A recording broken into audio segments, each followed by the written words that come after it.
그리고 신경차단수 넣는 주사액의 종류에 대한 내용, 그리고 부작용, 그리고 가장 적절한 신경차단수는 어떤 건지에 대한 내용을 토대로 준비했습니다.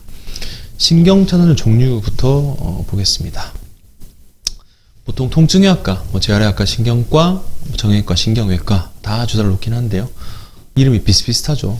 오늘 이제 그 공인된 정확한 명칭에 대해서 이제 하나씩 보겠습니다. 근데 차단술, 신경에 주입하는 약물로 신경 기능을 블록, 차단한다는 그런 의미인데, 잘라내거나 이런 건 아니고 이 기능 자체를 좀 저하하면서 통증을 이제 잡아준다는 그런 내용이죠.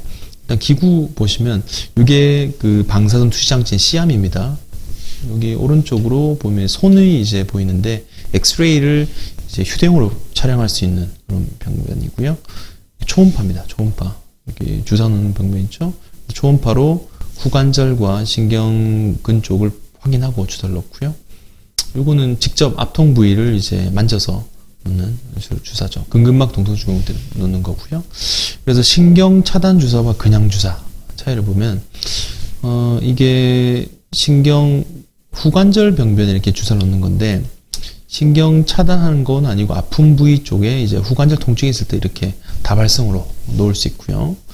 요게 이제 4번 신경 차단술입니다. 이렇게 신경 내는 길 쪽으로 바늘을 주입해서 후관절 바로 아래쪽으로 해가지고 추간공 쪽으로, 경추간공 주사인데 요 주사를 넣는 거고요.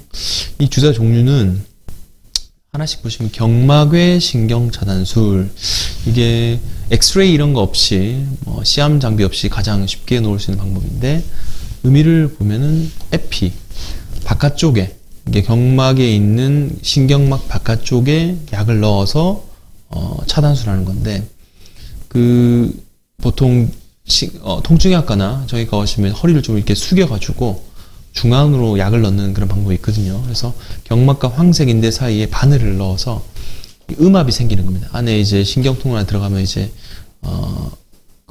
주사자가 압이 좀 빠지는 걸 느낄 수 있거든요. 그걸 통해서 약물을 주입하는 건데, 중심과 협착증은 상당히 좀 효과적인 내용이거든요. 그래서 혈액순환도 개선하고 국소 마취로 통증도 감소시키고 스테로이드, 그리고 히알루로니제, 그리고 생리식염수로 협착증 양상을 좀 줄여서 신경기를 확장해 줄 수 있습니다. 이게 신경 통로 중앙으로 들어가서 황색인대를 이제 뚫고 바늘을 주입해 가지고 약을 주입하는 거죠. 이렇게 척추 마취하는 거하고 다르게, 척추 마취는 척추신경의 바늘을 다 이렇게 찔러서 그 안쪽 약을 다 넣어버리는 거고, 이거는 신경 쪽하고 인대 사이에 있는 공간에 바늘을 넣는 겁니다. 그래서 경막외 신경 차단술입니다. 이 부위죠. 뼈하고 인대 사이에 이 공간에 이제 바늘을 넣어서 약을 좀 뿌려주는 거죠. 제일 협착증으로 꽉 눌려있는 병변에 직접 약이 도달하니까 중심간 협착증 때는 상당히 효과를 볼 수 있습니다. 목에서도 사용하거든요. 이게 목인데 경추 뒤쪽으로 해가지고 조영제 넣어서 이렇게 약이 들어가는 확인하고 약물을 주입하고요. 허리도 이런 식으로 넣었을 때 이 뼈 사이 디스크하고 신경 공간 사이 쪽 약이 이렇게 들어가는 거죠. 이렇게 조영제를 넣어서 제대로 들어갔구나 확인하고 주사를 주입하게 됩니다. 요게 엑스레이 없이 이제 넣을 수 있는 거고요. 약간 그 저항감을 통해서 넣을 수 있는 거고, 두 번째가 선택적 경추간공 경막의 신경 차단술. 어렵죠? 선택적 신경 차단술이라고도 불리는데, 이 추간공 사이에 바늘을 넣는 겁니다. 아까는 중심관 쪽에 바늘을 넣었고, 추간공 사이에 바늘을 넣어서 그 주위에 약을 좀 뿌려줘서 주사를 시행하는 거죠.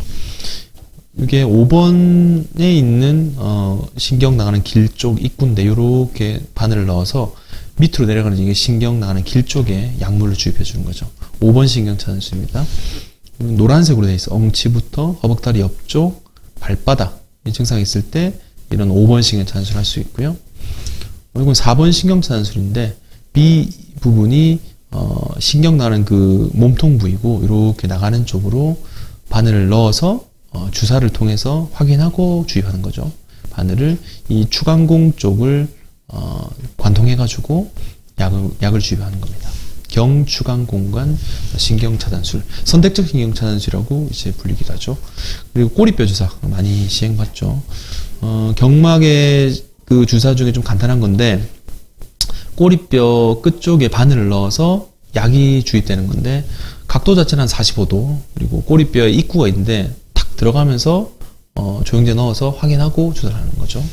만약에 이렇게 주사를 넣을 때 당겨 보면은 이게 피가 나는 경우도 있거든요. 아니면 척수액이 나온 경우 있는데 그런 거 아니시면 바로 이제 주사를 주입하면 되겠습니다. 초음파로도 가능합니다. 이게 옆에서 봤을 때고 이렇게 숙여서 보면은 이 바늘이 들어가는 것이 이렇게 확인되면서 주사를 놓을 수 있고요. 이게 바늘이죠. 신경차단 주사 바늘. 그리고 시암 통해서 아까 포터블 엑스를 통해서 하게 되면 바늘이 들어가고 약이 직접 볼 수 있고, 이게 확률이 높은데 외래에서는 간단하게 놓을 수 있으니까 초음파로도 가능한 상태입니다. 그리고 후관절 주사. 이게 허리 통증, 국소 허리 통증에 확실하게 놓는 방법인데, 이 후관절 병증, 척수 병증 말고 후관절에 있는 관절염이 있을 경우 만성 통증, 고주파로 그 신경 주위를 박리하는 경우도 있긴 한데 그 전에 이렇게 주사를 해볼 수 있습니다. 방법은 초음파로도 가능하거든요. 초음파로 바늘을 넣어서 이 후관절에 주사를 넣는 방법. 그리고 시암을 통해서 이렇게 그 귀 같은 게 이렇게 그 강아지의 귀 부위가 이게 후관절인데 이 부위에 바늘을 넣어서 주사를 넣는 경우가 있습니다. 이런 식으로 주사를 시행할 수 있죠. 논문 보겠습니다. 통증이 아까 차단술로 검색했을 때 어떤 문헌들이 있는지 보겠습니다. 아까 보셨듯이 경부, 목이죠. 경추간공, 목에 있는 추간공의 경막의 차단술. 저는 이거 잘 안 하거든요. 과거에는 하긴 했는데 이게 목신경 보고 앞쪽에 눌려서 이렇게 혈관 젖히고 이렇게 신경 쪽에 약을 넣는데 아주 효과적이긴 하죠. 근데 하지만 저는 리스크, 이게 환자분이 좀 버티는 것도 힘드시고 넣는데 좀 불편감이 있어서 저는 잘 시행하지 않는데 어쨌건 과거에는 이렇게 많이 시행했습니다. 그리고 요추부 신경 차단술, 이게 요 아까 보셨던 5번과 전초 1번, 4번 신경 차단술을 시행할 수 있고요. 그리고 초음파 유도하에 아까 후관절 차단술 있죠. 내측 차단술 있고, 이 부위를 확인하는 건데 바늘을 이렇게 주입해가지고 미리 MR도 찍고 후관절을 확인한 다음에 주사를 넣을 수 있고요. 그 다음에 수술 이후에 2번 신경 차단술 하게 되면 효과가 있다, 이런 보고도 있거든요. 이게 과거 논문인데, 경막의 차단술 이후에 또 감염이 생기는 경우도 있고요. 척수 거미망에 부작용도 좀 생긴다, 이렇게 되어 있습니다. 논문에서는 아까 보셨듯이 경추 같은 경우 최근에 초음파로 주사를 많이 넣거든요. 근데 과거에는 이제 C암을 통해서 넣었고, 대부분의 주사가 효과가 있는 걸로 되어 있고 합병증도 간간히 보고는 되고 있습니다. 주사의 종류 보겠습니다. 신경차단술, 아까 말한 선택적 신경차단술이죠. 편측, 한쪽으로 많이 저리면은 확실한 병면이 있는 쪽으로 주사를 넣을 수 있고, 양측 같은 경우는 2개를 넣을 수 있습니다. 효과적으로 그 저림감 효과를 볼 수 있고, 중심감 협착증 같은 경우는 경막의 신경차단술로 효과를 볼 수 있습니다. 미추 신경차단술 보통 아래 허리 엉치, 밑에 쪽 디스크나 협착에 효과적인 방법이고, 약이 위쪽까지 많이 도달하기 어렵기 때문에 보통 3, 4번보다 아래쪽의 병변에 효과가 좀 있을 수 있고요. 후관절 차단술은 아까 후관절 병증에 있는 편측과 양측에 있는 요통 환자에 효과적으로 사용될 수 있습니다.